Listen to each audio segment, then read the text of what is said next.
अंडा बना रही है, एक अंडा टूट गया. करून घ्यायचे अंडे, फ्राय करायचा. अजून अंडे काढून राहिले बाहेर. त्याला फोडणी वगैरे द्यायची नाही, त्याला टाकून द्यायचा, त्याला फ्राय करून घ्यायचं. लहसुन कूट रहा हूँ मैं, ये जो कैसे बारीकी से कूटना चाहिए देखो. झालेला आहे आपला. आता आपण याच्यात टाकणार आहे हा कुटलेला लसूण. हा कुटलेला लसूण असा टाकून घ्यायचा. मग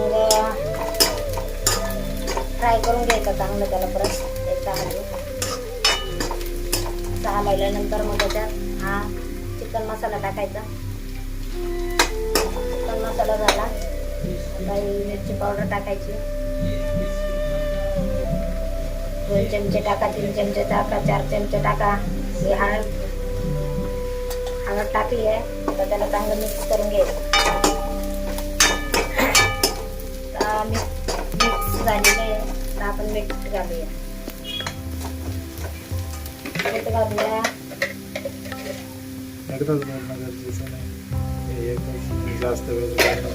बघा आपण मीठ टाकलेलं आहे. आता थोडंसं आपण परत फ्राय करून घेऊया. आता याच्यामध्ये आपण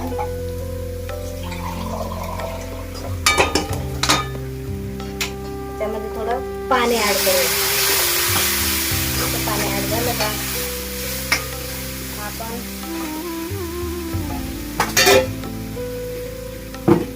बघा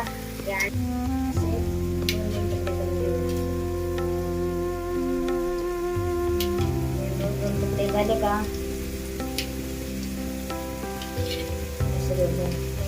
करून घेऊ. याला याच्यामध्ये ऍड करू. थोडं हलवून घेऊया. थोडं पाणी टाकून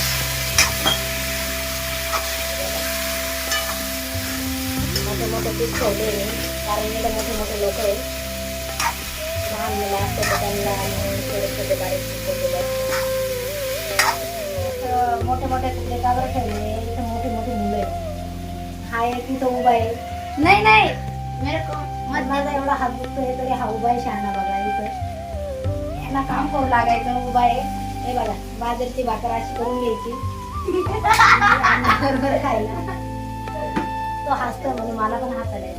हे बघा अंड्याची भाजी आपण पाणी आणतो.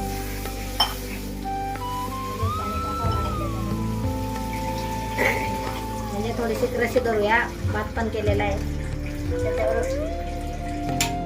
त्याच्याबरोबर खायला.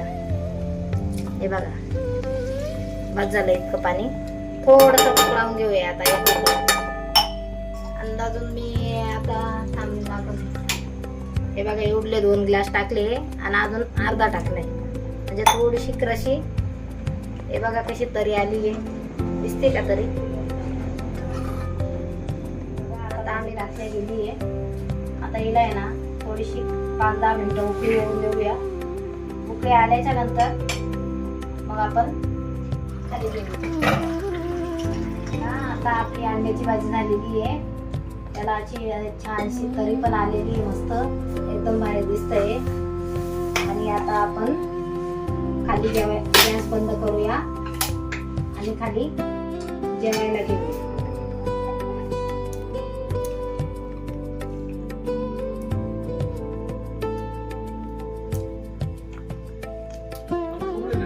हमेशा की तरह